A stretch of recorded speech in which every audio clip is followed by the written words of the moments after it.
How did that go? Were you able to avoid thinking about the dessert? Probably not. For most of us, we would have marked many times where we just weren't able to control the thought. And that's one of the paradoxes of control. Like in your own experience, it's very hard. And sometimes controlling a thought like a favorite dessert makes that dessert even more prominent. Now, some of you might have been able to control it, but it was probably quite effortful. Imagine trying to control your feelings like that for just 2 minutes, or 10 minutes, or all day, or every day, every week of the year. Just imagine how effortful and how hard that would be. You know, if control was working, wouldn't we have figured it out by now? All the messages are saying, feel better, feel good. Wouldn't we have sorted it? But you see in your own experience that when you tried to control, it actually probably made that dessert come out more prominently in your mind. Here's another experiment that will give you an example of this problem with control. So what we really want you to do is look at your own experience. Don't necessarily believe what I'm saying. Here's another example. Let's say I was going to give you a chance to win $1 million. And all you have to do is 2 things. If you can do those 2 things, you win $1 million. Ready? So the first thing is I want you to go into your house and remove the ugliest piece of furniture you have and just put it outside. Do you think you could do that? You don't actually have to do that. But just imagine you could do that, right? If you made the effort and you worked hard, you could get the ugliest piece of furniture out of your house. And it's removed, it's gone. Okay, so that's one done. You can do that. You're close to getting $1 million. All you have to do is the second thing. Here it is. For the second thing, I'm going to attach a lie detector to you that measures your physiological responses.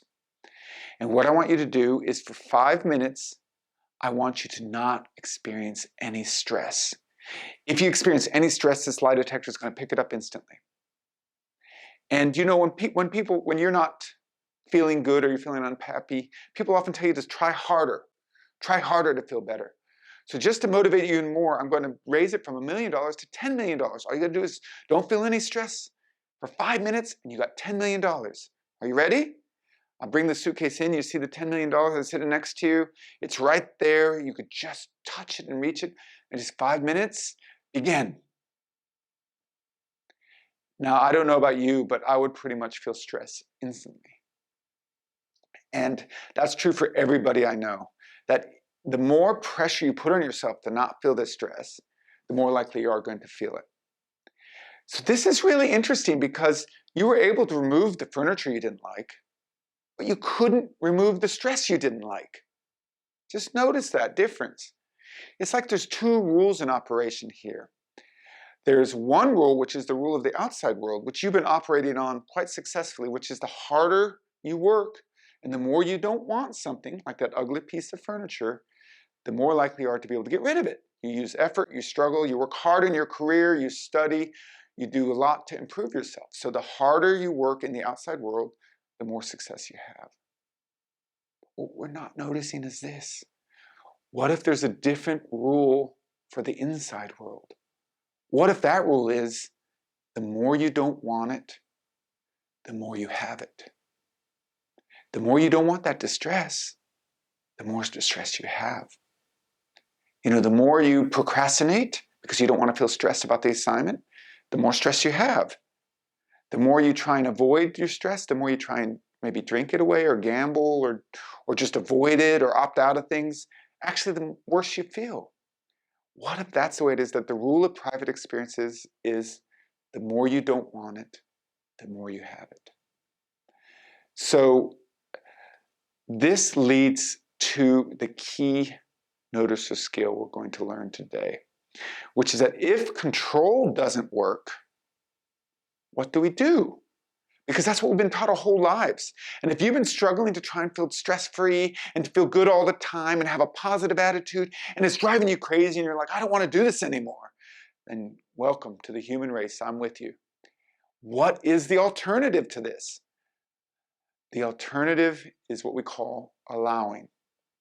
It is, instead of fighting those feelings, we can just allow that distress to be in our body, to just be in the service of doing something valuable we care about.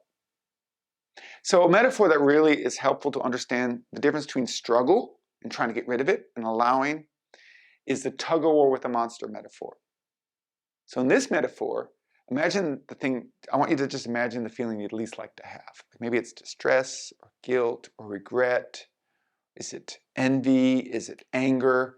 Just pick a feeling like if I could make it go away for you, I just snap my fingers, you'd say, yes, please. Is it shame? Is it shyness? What is it? Now imagine that feeling is like a monster and you're having this tug of war with it and you're trying to get rid of it, right? You want to get rid of it. Maybe you're doing whatever control strategies you use. You're avoiding, you're denying, you're blaming others, whatever your favorite control strategy is. And it's like trying to pull that monster into a pit and make it go away. And you struggle and it's taking a ton of effort. And this whole time, this monster is just getting bigger. It's like you're doing calisthenics with the monster. It's getting stronger and stronger. So you can keep doing that battle. And maybe it'll work sometimes. But just notice if it's not working. Notice if this control is actually making things worse for your life. And what's the alternative? What's the alternative to this fighting with these feelings? What's the alternative to this tug of war? Do you know what the alternative is? Can you guess? What if you were to let go of the rope? What if you were to acknowledge and allow that distress to be and not have to fight it, not have to suppress it? Think about that. What would you use your energy for if you weren't constantly trying to escape your own feelings? What could you possibly accomplish? So that's what we're going to be learning as we go through this course, is more how to allow in a compassionate way, in a kind way, these feelings to come and go in your body, which they do every single day. Distress comes and goes and comes and goes. Learning to allow it. And that is one of the key things we need to learn to become a strong noticer.